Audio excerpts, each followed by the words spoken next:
Hello friends, this is SP. Welcome to Adhigam Manch. We are present here with another new and important session. आज का session जो रहेगा उसमें आज हम करेंगे टॉप 30 PYQs। फ्रेंड्स, ये टॉप 30 जो क्वेश्चंस रहेंगे चाइल्ड डेवलपमेंट एंड पेडागोजी अर्थात CDP से संबंधित रहेंगे। इसमें हम प्रीवियस ईयर क्वेश्चंस डिस्कस करने वाले हैं। तो ये जो पार्ट रहेगा ये पार्ट नंबर 10 रहेगा। इससे पहले हम 9 पार्ट कर चुके हैं जिसमें हमने CDP से संबंधित बहुत ही महत्वपूर्ण क्वेश्चन डिस्कस किए हैं। तो फ्रेंड्स, आज से यदि हम बात करते हैं तो 31 जनवरी को जो सीटेट एग्ज़ाम होने जा रहा है उसके 5 दिन शेष रह गए हैं। तो आइए रिकैप कर लेते हैं, यानी कि एक दोबारा से प्रैक्टिस। ठीक, तो ये जो क्वेश्चन है आपकी बहुत ज़्यादा हेल्प करेंगे, आपकी अंडरस्टैंडिंग CDP से संबंधित आपकी समझ को विकसित करेंगे, इन्हेंस करेंगे। तो आइए शुरू करते हैं आज के लिए ये सेशन। तो आज के सेशन के लिए ये रहा फर्स्ट क्वेश्चन। फ्रेंड्स, इस पेपर का हम 15 क्वेश्चन कर चुके हैं, आज 16th यानी कि 16वां क्वेश्चन रहेगा। 16वें क्वेश्चन की बात करें तो the process of adjusting deleting schemas and forming new schemas to maintain equilibration is called. Hindi में देखते हैं, संतुलन बनाए रखने के लिए स्कीमाओं को समायोजित करने, हटाने और नए स्कीमा बनाने की प्रक्रिया को कहा जाता है। फ्रेंड्स, क्वेश्चन में जो पूछा गया है जो स्कीमा है, स्कीमा को समायोजित करने, हटाने और नए स्कीमा बनाने की जो प्रक्रिया है, जो प्रोसेस है, उसे क्या कहा जाता है? निकटस्थ विकास का क्षेत्र यानी कि CDP, zone of proximal development. CDP में ये बहुत इंपॉर्टेंट है, यानी कि ZPD या फिर स्कैफोल्डिंग आधारभूत सहायता या फिर अनुकूलन या फिर स्कीमा निर्माण। तो फ्रेंड्स, क्वेश्चन नंबर 16 की बात करें तो सबसे पहले हम देखेंगे क्वेश्चन में बेसिकली पूछा क्या गया है। तो क्वेश्चन में प्याजे से संबंधित एक थ्योरी पूछी गई है। प्याजे ने जो कॉग्निटिव डेवलपमेंट की थ्योरी दी है तो उसमें ये कई चीज़ों को डिस्कस किया है। सबसे ज़्यादा इम्पोर्टेंट यानी कि ये स्कीमा। बेसिकली स्कीमा होता क्या है? स्कीमा जो होता है प्याजे के अनुसार मानसिक संरचनाएं होती हैं। ठीक है, मानसिक संरचना जो स्कीम्स बनती हैं वो। इससे पहले हम डिफरेंट क्वेश्चंस में, ठीक है, या प्याजे से संबंधित जो थ्योरी हमने डिस्कस की थी उसमें हम सारी चीज़ें डीपली डिस्कस कर चुके हैं। यदि अभी तक आपने बहुत सीरीज जाकर नहीं देखी तो आप जाकर देख सकते हैं, वहाँ से बिल्कुल क्लियर होगा। लेकिन यहाँ पे हम क्वेश्चन के थ्रू बताने की बात करें तो स्कीमा एक मानसिक संरचना है जिसमें प्याजे ने जिसे डिस्क्राइब किया है। तो बेसिकली प्याजे के अनुसार यानी कि मानसिक संरचना जो कि स्कीमा है उसे समायोजित करने, हटाने तथा नए स्कीमा बनाने की प्रक्रिया को क्या कहा जाता है? ऑप्शन ए बिल्कुल करेक्ट रहेगा, बी करेक्ट रहेगा, सी या डी, यानी कि 1 2 3 4 ऑप्शन में से कौन सा बिल्कुल करेक्ट रहने वाला है? तो फ्रेंड्स, ऑप्शन नंबर 3 बिल्कुल करेक्ट रहेगा, यानी कि एडॉप्टेशन जो अनुकूलन है वो स्कीमा को समायोजित करने, हटाने और नए स्कीमा बनाने की प्रक्रिया कहा जाता है। तो यहाँ पे फर्स्ट क्वेश्चन का ऑप्शन 3 बिल्कुल करेक्ट रहेगा। इसके साथ चलते हैं क्वेश्चन नंबर 17, 17वां क्वेश्चन। 17वां क्वेश्चन क्या कहता है? The term private speech was first used by. जो निज भाषा है, जो प्राइवेट स्पीच है फ्रेंड्स, प्राइवेट स्पीच का नाम सुनते ही आपके माइंड में एक नाम बिल्कुल आ रहा होगा। तो पहली बार प्राइवेट स्पीच का प्रयोग किसने कहा? कोहलबर्ग, वाइगोत्स्की, एरिक्सन या फिर प्याजे। तो फ्रेंड्स, प्राइवेट स्पीच की जब भी हम बात करते हैं सबसे पहले जो प्रयोग किया वो किया लव वाइगोत्स्की। ठीक है, क्योंकि इनकी एक सोशियो कल्चरल डेवलपमेंट थ्योरी है उसमें हम पढ़ते हैं। ठीक है, तो ये 3 तरह की स्पीच की बात करते हैं, सोशल स्पीच, ठीक है, private speech and silent and inner speech. तो 3 स्पीचेस हैं उसकी ये बात करते हैं। लेकिन यहाँ पे क्वेश्चन के हिसाब से यदि देखें तो वाइगोत्स्की बिल्कुल करेक्ट रहेगा। इसके साथ next question number 18। Question number 18 की बात करें, according to Vygotsky children learn a lot through dash their peers. Vygotsky के अनुसार बच्चे अपने समवयस्कों के साथ डैश करके बहुत अच्छा सीखते हैं। अपने पीयर ग्रुप, अपने समवयस्क जो उनके सहपाठी होते हैं, उनके सेम एज के बच्चे होते हैं, वाइगोत्स्की के अनुसार, ठीक है, बच्चे कैसे ज़्यादा सीखते हैं? मारपीट के द्वारा, वाहियात बात बिल्कुल, मारपीट के द्वारा कैसे सीख सकते हैं? अनुकरण के द्वारा, अंतःक्रिया के द्वारा या फिर प्रतियोगिता के द्वारा। तो फ्रेंड्स, वाइगोत्स्की के अनुसार यानी कि सोशियो कल्चरल डेवलपमेंट थ्योरी के अनुसार ये 3 चीज़ों को सबसे ज़्यादा इंपॉर्टेंट देते हैं। किसी बच्चे की सोसाइटी यानी कि उस बच्चे की सोसाइटी, उस बच्चे की कल्चर और उस यानी उस कल्चर में बोले जाने वाली लैंग्वेज, भाषा। इसके साथ सोशल इंटरेक्शन बहुत ज़्यादा इंपॉर्टेंट है किसी बच्चे के सीखने के लिए। ठीक है, यानी पीयर ग्रुप में बच्चे इंटरेक्शन करते हैं। ठीक है, इंटरेक्शन विद, उनके साथ वो इंटरेक्शन कर पाते हैं, अंतःक्रिया कर पाते हैं, तो वो बहुत अच्छा सीखेंगे। ठीक, तो ये रही एक बात, सबसे ज़्यादा इम्पोर्टेंस सोशल इंटरेक्शन को बायगोत्स्की देते हैं। क्वेश्चन नंबर 18 का ऑप्शन थर्ड बिल्कुल करेक्ट होता है। इसके साथ क्वेश्चन नंबर 19, 19वां क्वेश्चन, कोहलबर्ग के नैतिक विकास के विचार के स्पेस इस तरह। फ्रेंड्स, सीधा सीधा क्वेश्चन पूछा गया है कि कोहलबर्ग ने जो मॉरल डेवलपमेंट थ्योरी दी है, नैतिक विकास का सिद्धांत दिया है, उनके अनुसार विकास के कितने क्या है स्तर दिए हैं, यानी कि लेवल्स, कितने लेवल्स हैं, 3 लेवल, 3, 4, 2 या 8, कितने लेवल दिए हैं। फ्रेंड्स, यदि कोहलबर्ग के नैतिक विकास की हम बात करें तो वहाँ पे इन्होंने 3 लेवल की बात करते हैं ये, ठीक है, यानी कि 3 चरण इन्होंने दिए हैं नैतिक विकास से संबंधित। एक पहला हो गया यानी कि पूर्व परंपरागत नैतिकता, दूसरा हो गया परंपरागत नैतिकता, और तीसरा हो गया परंपरागत नैतिकता। ठीक है, इसके साथ साथ प्रत्येक चरण में, चरण की बात करें तो प्रत्येक चरण में 2 अवस्थाओं की बात करते हैं, एक चरण में 2 तो 3 में 2 के हिसाब से 6 अवस्थाओं की बात करते हैं। फ्रेंड्स, इस क्वेश्चन को बिल्कुल अच्छी तरह से समझने की कोशिश करें। यदि प्याजे से कोहलबर्ग से संबंधित उनके नैतिक विकास से संबंधित यदि चरणों की बात करता है तो 3 चरण की बात करते हैं, इन्होंने 3 लेवल बताए हैं। यदि अवस्थाएं की बात करें, ठीक है, तो अवस्था इन्होंने 6 दी है। नैतिक विकास बच्चे का, किसी भी बच्चे का नैतिक विकास 6 अवस्था में होता है, लेकिन चरण 3 होते हैं। क्लियर, तो यहाँ पे ऑप्शन नंबर फर्स्ट बिल्कुल करेक्ट रहेगा। इसके साथ चलते हैं next question number 20th question, यानी कि 20वां क्वेश्चन क्या कहता है। 20वां क्वेश्चन कहता है, विद्यार्थी केंद्रित उपागम वह है जिसमें चाइल्ड सेंटर्ड अप्रोच की यहाँ पे बात हो रही है, जो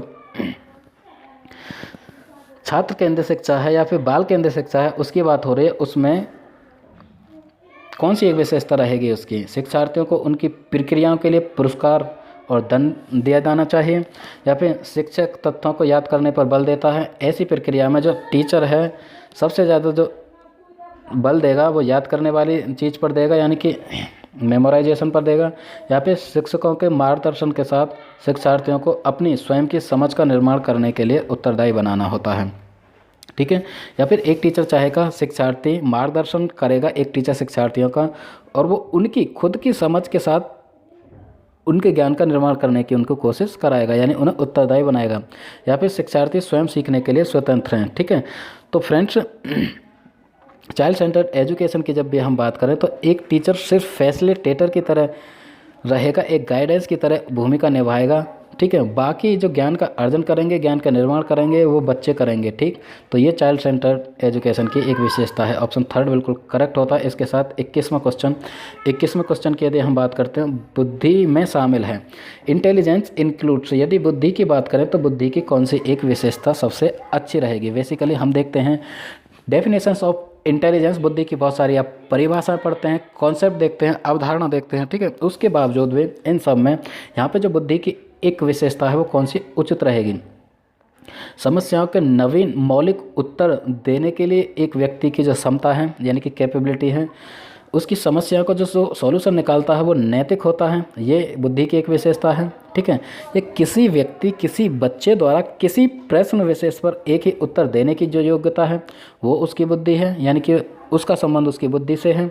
ठीक है, या फिर योग्यताओं का समूह जो व्यक्ति को सीखने में मदद करता है, यह बुद्धि है, या फिर अनुभव के परिणाम स्वरूप व्यवहार में स्थायी परिवर्तन है, यह बुद्धि है।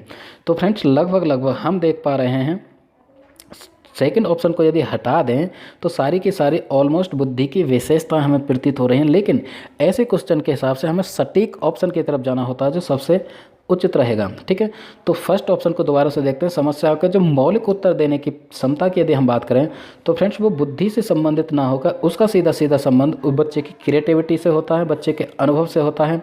ठीक है, यानी कि जो क्रिएटिव बच्चे रहेंगे, जो गिफ्टेड रहेंगे, उनकी क्रिएटिविटी मौलिक रहेगी। ठीक है, तो ऑप्शन फर्स्ट हट जाएगा, सेकंड हट जाएगा। अब बचते हैं 2, यानी कि थर्ड, योग्यताओं का समूह जो व्यक्ति को सीखने में मदद करता है। बिल्कुल सही बात है, क्योंकि बुद्धि का संबंध किसी भी व्यक्ति या बच्चे की उसकी योग्यता, कैपेबिलिटी से होता है जो उसके सीखने में मदद करती है। फोर्थ ऑप्शन की तरफ देखें तो अनुभव के परिणाम स्वरूप व्यवहार में स्थायी परिवर्तन जो है वो भी एक बुद्धि है। इन दोनों में बिल्कुल डाउट है, ठीक है। तो लेकिन हम जो जाएंगे ऑप्शन नंबर थर्ड की तरफ जाएंगे, किसी भी व्यक्ति की जो कैपेबिलिटी है, ठीक है, यानी कि capability that allows an individual to learn, किसी बच्चे की ऐसी कैपेबिलिटी जिसके थ्रू वो सीखता है, यानी कि सीखने की योग्यताओं का समूह जो है वो बुद्धि है। तो यहाँ पे ऑप्शन नंबर थर्ड बिल्कुल करेक्ट रहेगा। लेकिन इस बात को भी हम नहीं नकार सकते, यदि ऑप्शन में ये आता है और ऑप्शन नंबर थर्ड नहीं होता कि अनुभव के परिणाम स्वरूप व्यवहार में स्थायी परिवर्तन है, वो भी बुद्धि की एक विशेषता है, लेकिन यहाँ पे ऑप्शन नंबर थर्ड बिल्कुल करेक्ट रहेगा, इसलिए हम ऑप्शन नंबर थर्ड की तरफ जाएंगे। नेक्स्ट क्वेश्चन नंबर 22 यानी कि 22वां क्वेश्चन देखते हैं। एक बच्चे की भाषा के विकास में दूसरों के साथ संप्रेषण एक महत्वपूर्ण कारक है। एक बच्चे की भाषा के विकास में दूसरों के साथ संप्रेषण एक महत्वपूर्ण कारक है, यह कथन है। कथन कुल मिला के स्टेटमेंट की यदि हम बात करें तो किसी बच्चे के भाषा डेवलपमेंट, लैंग्वेज डेवलपमेंट में सबसे ज़्यादा इम्पोर्टेंट क्या चीज़ है, यानी कि स्टेटमेंट में कहा है कि बच्चों की भाषा के विकास के लिए दूसरों के साथ संप्रेषण, यानी कि पीयर्स में इंटरेक्शन, दूसरों के साथ जो संप्रेषण रहेगा, कम्युनिकेशन रहेगा, वो बहुत ज़्यादा इम्पोर्टेंट है। ये किसके अकॉर्डिंग है? वेंडुरा के अकॉर्डिंग, बाइगोस्की के अकॉर्डिंग, कोहलबर के अकॉर्डिंग या फिर फ्रॉइड के अकॉर्डिंग। तो फ्रेंड्स यहाँ पे क्वेश्चन नंबर 22 में क्वेश्चन की यदि हम बात करें तो ऑप्शन नंबर 2 बिल्कुल करेक्ट रहेगा, यानी कि बाइगोस्की के अनुसार। बाइगोस्की लास्ट क्वेश्चन में भी एक में हमने बताया कि बाइगोस्की के अनुसार यदि हम बात करें तो वो 3 चीज़ों पर ज़्यादा जोर देते हैं, किसी बच्चे की सोसाइटी, उसकी कल्चर और लैंग्वेज। लैंग्वेज जो डेवलप होगी वो सोशल इंटरेक्शन के साथ ज़्यादा डेवलप होगी। तो यहाँ पे ऑप्शन 2 बिल्कुल करेक्ट रहेगा। इसके साथ चलते हैं हम 23वां क्वेश्चन ये रहा। यदि एक शिक्षक का यह विचार है कि लड़कियों को भिन्न प्रकार की शिक्षा देने की आवश्यकता है जो बेहतर पत्नी और माँ बनने में उनकी मदद कर सके, तो इस प्रकार का विचार, यानी कि एक टीचर यह सोचती है, यह उसका विचार है कि जो लड़कियां हैं उनको अलग तरह की, यानी कि यहाँ पे हम बात कर रहे हैं फ्रेंड्स, यानी कि डिस्क्रिमिनेशन किया जा रहा है किसी लड़के और लड़की। मान लीजिए ये लड़की है और ये लड़का है, लेकिन यहाँ पे लड़की के लिए विशेष प्रकार की एजुकेशन दी जाए क्योंकि वो अच्छी गृहिणी बन सकती हैं, ठीक। तो यहाँ पे समानता की बात नहीं हो रही, एक डिस्क्रिमिनेशन किया जा रहा है। तो डिस्क्रिमिनेशन जब भी किया जाए लिंग के आधार पर उसके, तो वहाँ पे क्या होता है फ्रेंड्स, तो ऑप्शन देख लेते हैं। लड़कियों के प्रति सामाजिक अभिवृत्ति को चुनौती देना, या फिर यह प्रदर्शन करता है कि शिक्षक सामाजिक दृष्टिकोण को परिवर्तित नहीं कर सकते हैं और न ही करने की कोशिश करनी चाहिए, या फिर लड़कियों के लिए लाभकारी है और समाज द्वारा दी गई भूमिकाओं को बेहतर तरीके से निष्पादित करने में उनकी मदद करेगा, या फिर लिंग पूर्वाग्रह को बढ़ावा देता है और लड़कियों की क्षमताओं को सीमित करता है। तो यहाँ पे ऑप्शन नंबर 4 बिल्कुल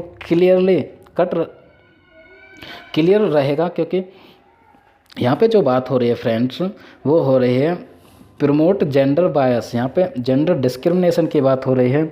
लड़की और लड़का में लिंग के आधार पर जो भेदभाव है, जो पक्षपात है, उस पर ज़्यादा जोर दिया जा रहा है, क्योंकि लड़की को विशेष तरह की यदि शिक्षा दी जाए तो वो विशेष क्षेत्र में जा सकती हैं। ऐसा बिल्कुल नहीं है, लड़की और लड़का समान हैं। ये सैकड़ों सालों से जो परंपरा रूढ़िवादिता चली आ रही है उसको बढ़ावा देने के लिए ये एक विचार है।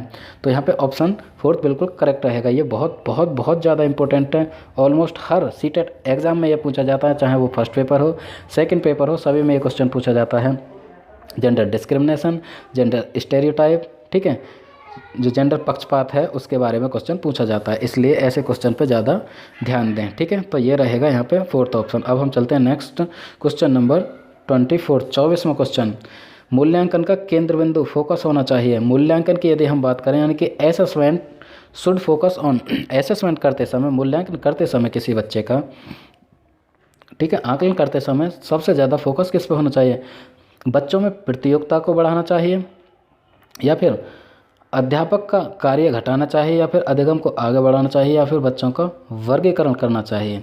तो आपके अकॉर्डिंग भी कौन सा एक सही रहेगा, आप भी अपने कोशिश कर सकते हैं आंसर देने के लिए, दोबारा से ऑप्शन पढ़ सकते हैं, ठीक है। यानी कि यदि हम किसी बच्चों का एसेस करना चाहें तो किस चीज़ पर हमें फोकस रहे? इंक्रीजिंग कंपटीशन एमंग चिल्ड्रन, या फिर रिड्यूसिंग द टीचर्स वर्क, या फिर फर्दरिंग लर्निंग या फिर लेबलिंग चिल्ड्रन, किस चीज़ पर फोकस होना चाहिए। 24वें क्वेश्चन की बात हो रही है, तो 24वें क्वेश्चन पे सीधा ऑप्शन नंबर 3 बिल्कुल करेक्ट रहेगा। अधिगम को आगे बढ़ाना, किसी बच्चे का हम एसेस कर रहे हैं, किसी बच्चे का आकलन कर रहे हैं, तो हमारा फोकस जो रहेगा बच्चे के लर्निंग, उसके अधिगम को आगे बढ़ाने पर रहेगा, और जो चीज़ें हैं वो प्राइमरी रह जाएंगी। ठीक है, तो यहाँ पे 3rd ऑप्शन बिल्कुल करेक्ट होता है। अब हम चलते हैं नेक्स्ट क्वेश्चन नंबर 25 यानी कि 25वां क्वेश्चन की यदि हम बात करें, children with special needs should be, हमें चाहिए कि विशेष आवश्यकता वाले बच्चों को, जो विशेष आवश्यकता वाले बच्चे होते हैं फ्रेंड्स, यानी कि 90 से 110 वाले जो होते हैं वो औसत हो गए, यानी कि एवरेज सामान्य हो गए। ठीक है, लेकिन हम बात कर रहे हैं जो फिजिकली चैलेंज्ड हैं या फिर प्रतिभाशाली हैं, गिफ्टेड हैं, वो सभी सामान्य से अलग हटके जितने भी सारे बच्चे हैं वो सभी विशेष आवश्यकता वाले होते हैं, तो उनके लिए कोई शिक्षा नहीं देनी चाहिए, यानी कि विशेष आवश्यकता वाले बच्चों को कोई शिक्षा नहीं देनी चाहिए। ऑप्शन ए बिल्कुल हटा दो, ऐसा बिल्कुल नहीं हो सकता। केवल व्यावसायिक शिक्षा देनी चाहिए, या फिर अलग करके भिन्न विद्यालय में रखें, या फिर विशेष व्यवस्था वाले नियमित ढांचे में शामिल करें। ऑप्शन नंबर 4 बिल्कुल करेक्ट रहेगा। पहले तो उन्हें नियमित विद्यालय में रहें, यानी कि रेगुलर जो स्कूल्स हैं उनमें उनका एडमिशन कराएं उसमें, लेकिन यह देख लें कि उनमें विशेष तरह की एक व्यवस्था होनी चाहिए। तो यहाँ पे 4th ऑप्शन बिल्कुल करेक्ट रहेगा। इसके साथ चलते हैं क्वेश्चन नंबर 26। क्वेश्चन नंबर 26, अपनी कक्षा में विविधता को संभालने के लिए शिक्षक को, फ्रेंड्स इंडिया की जब भी हम बात करते हैं तो बहुत सारी डाइवर्सिटी पाई जाती है, क्योंकि डिफरेंट लैंग्वेज से बच्चे आते हैं, डिफरेंट एरिया से बच्चे आते हैं, यहाँ की कल्चर सोसाइटी अलग अलग तरह के होते हैं यहाँ के कल्चर। तो एक टीचर को क्या चाहिए कि डिफरेंट जो विविधता है उसको संभालने के लिए टीचर क्या कर सकता है।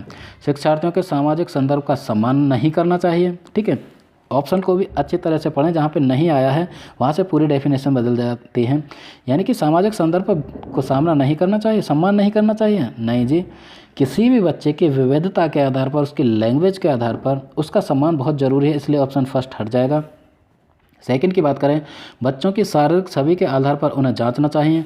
सिर्फ फिजिकल एस्पेक्ट की यदि हम बात करें तो उस आधार पर हम नहीं जांच सकते, इसलिए ये भी हट जाएगा। अब हम बात करते हैं शिक्षार्थियों के सामाजिक और सांस्कृतिक संदर्भों के प्रति संवेदनशील होने की आवश्यकता है। ये ऑप्शन हो सकता है, लेकिन 3rd ऑप्शन 4th की भी तरफ चलते हैं फ्रेंड्स।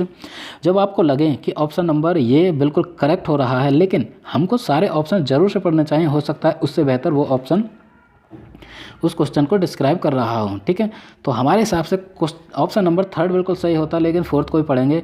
समान अनुदेशन देने और व्यक्तिगत विभिन्नता पर ध्यान न देने की आवश्यकता है, बिल्कुल ऑप्शन 4th भी हट जाएगा, क्योंकि न देने जैसी बात नहीं हो रही। यहाँ पे क्वेश्चन में पूछा यह गया है कि किसी भी बच्चे की स्कूल में बच्चों की विविधता, डाइवर्सिटी को संभालने के लिए एक टीचर को क्या करना चाहिए। तो ऑप्शन नंबर 3rd बिल्कुल करेक्ट रहेगा, यानी कि उनके सामाजिक और सांस्कृतिक जो संदर्भ हैं उसके प्रति किसी भी टीचर को संवेदनशील होना है, यानी कि we sensitive to the social and cultural context of the students, किसी बच्चे के सोशल और कल्चरल कॉन्टेक्स्ट के प्रति सेंसिटिव होना चाहिए। ठीक है, तभी बच्चों में स्वतंत्रता की भावना आएगी और वो अपने आप को सम्मानित महसूस कर पाएंगे। तो यहाँ पे ऑप्शन नंबर 3rd बिल्कुल करेक्ट रहेगा फ्रेंड्स। क्वेश्चन नंबर 17 करने से पहले फ्रेंड्स, क्योंकि आपके सीटेट एग्जाम में सिर्फ कुछ ही दिन बाकी बचे हैं, इसलिए ये क्वेश्चन आपकी हेल्प करेंगे, इसलिए इनका तुरंत से रिवीजन कर लें, अपने फ्रेंड्स के साथ ज़रूर से ज़रूर इन्हें शेयर करें, क्योंकि ये प्रीवियस ईयर एग्ज़ाम आपकी बहुत हेल्प कराने जा रहे हैं, आपकी अंडरस्टैंडिंग, आपकी समझ को एनहेंस करेंगे। ठीक है, यदि अभी तक आपने हमारा चैनल सब्सक्राइब नहीं किया तो हमारे चैनल को सब्सक्राइब करें, लाइक करें, कमेंट करें और बेल आइकन को प्रेस करें, क्योंकि हर वीडियो का नोटिफिकेशन आप तक पहुंचता रहे। ठीक, अब हम चलते हैं क्वेश्चन नंबर 27वां क्वेश्चन। अधिगम निर्योग्यता वाले बच्चे की पहचान आप कैसे करेंगे। आप एक टीचर बनकर चले जाते हैं किसी स्कूल में, ठीक है, आपका सीटेट क्लियर हो जाता है, आपका सुपर टेट क्लियर हो जाता है, आप KVS में जाते हैं, NVS में जाते हैं या फिर UP में जाते हैं सुपर टेट क्रॉस करने के बाद।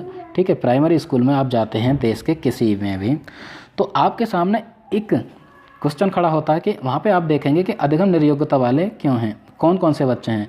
बिकॉज जब हम टीचिंग करने जाते हैं तो हमें इंडिविजुअल डिफरेंसेस के आधार पर बच्चों की योग्यता, क्षमता, उनकी रुचि, अभिरुचि, सब चीज़ की हमें पहचान कर लेनी चाहिए, फिर हम अपनी जो टीचिंग प्रोसेस है उसको सुचारू रूप से चला पाएंगे। इसलिए जो अधिगम निर्योग्यता वाले बच्चे हैं उनकी पहचान आप कैसे करेंगे, ये अपने आप पर अप्लाई करके देखें, तब आप क्वेश्चन को बेहतर तरीके से कर पाएंगे। बुद्धि परीक्षण करेंगे बच्चों का, उनकी शारीरिक बनावट देखकर उनका यह निश्चित कर लेंगे कि बच्चे यानी कि लर्निंग डिसेबल कौन कौन से हैं, या फिर उसकी उन बच्चों के लिखने की नोटबुक को देखेंगे, या फिर यह देखेंगे कि दूसरों से वो कितना लड़ते हैं।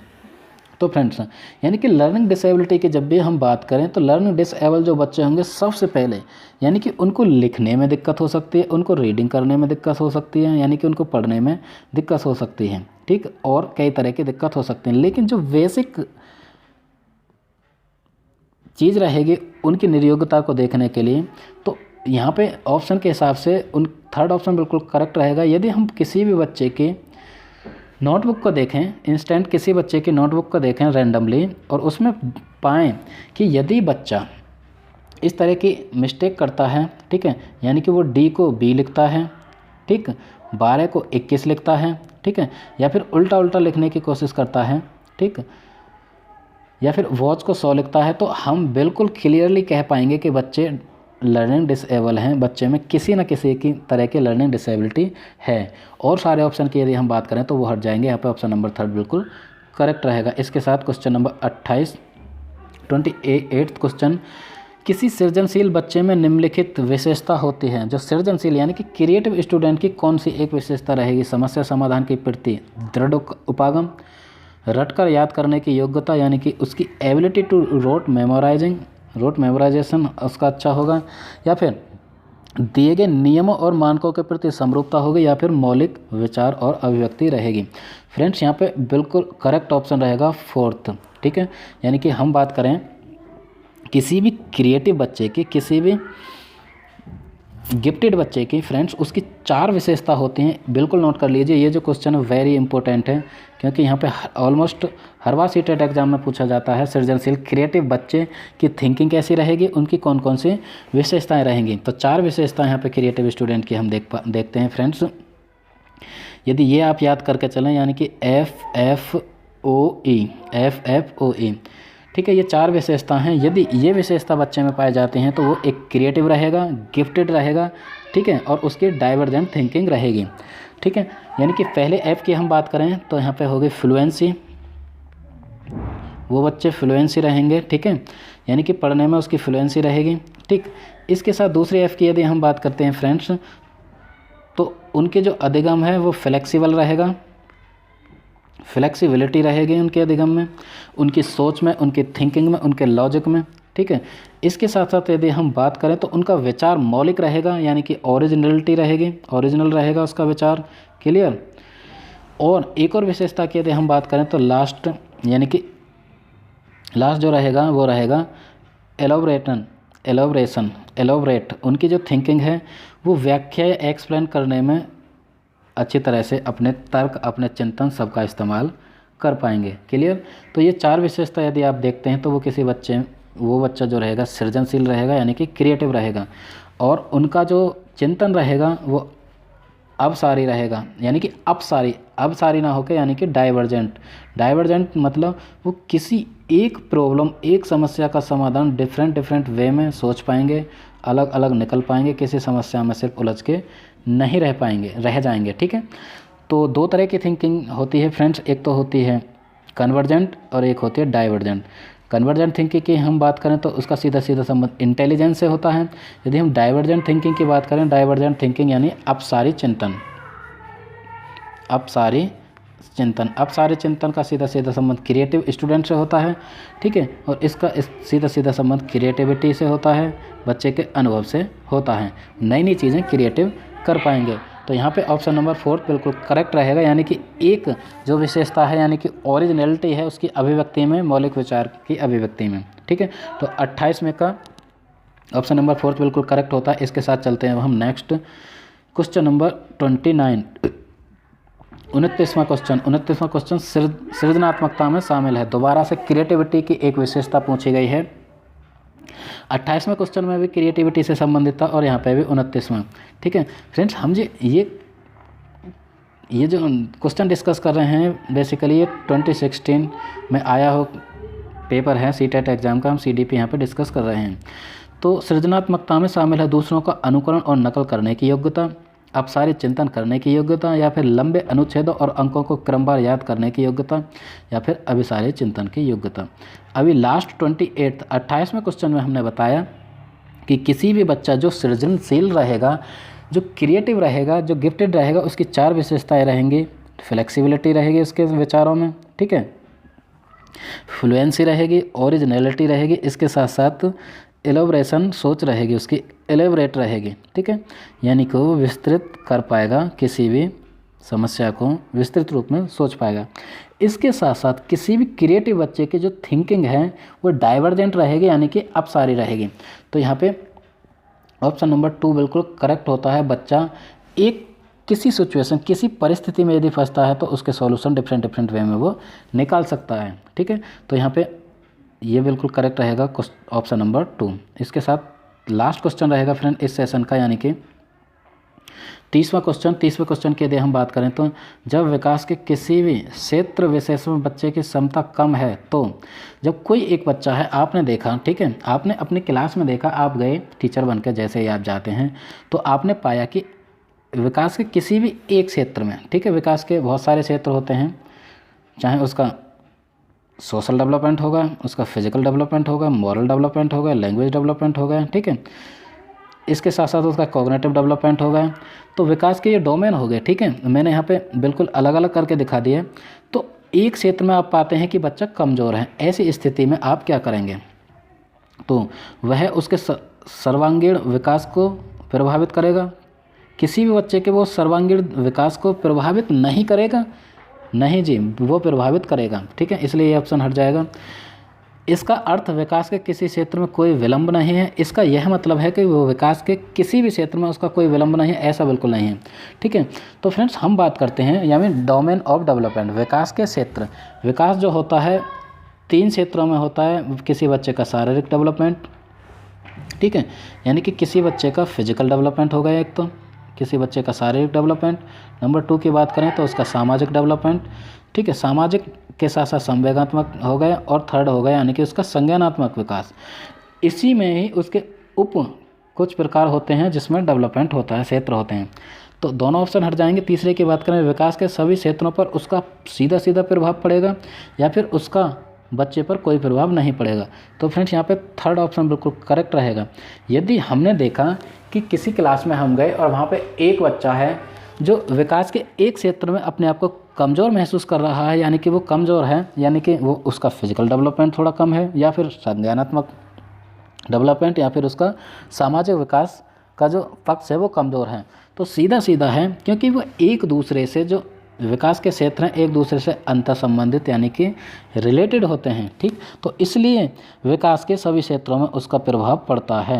बच्चे के शारीरिक विकास पर भी प्रभाव पड़ेगा, संज्ञानात्मक विकास पर भी प्रभाव पड़ेगा, सामाजिक विकास पर भी प्रभाव पड़ेगा, यदि वो एक क्षेत्र में कमज़ोर है तो, ठीक है। तो यहाँ पे लास्ट क्वेश्चन का ऑप्शन नंबर 3 बिल्कुल करेक्ट होता है फ्रेंड्स। तो सीटेट एग्ज़ाम होने में सिर्फ 5 दिन बचे हैं। यदि ये क्वेश्चन आपकी थोड़ी भी हेल्प करते हैं तो लाइक करें, कमेंट करें, अपने फ्रेंड के साथ इस सेशन को ज़रूर से ज़रूर शेयर करें। यदि अभी तक आपने हमारा चैनल सब्सक्राइब नहीं किया तो सब्सक्राइब करें। इसके साथ मैं एसपी आपसे विदा लेता हूँ। Keep watching, keep supporting. That was SP Singh signing off.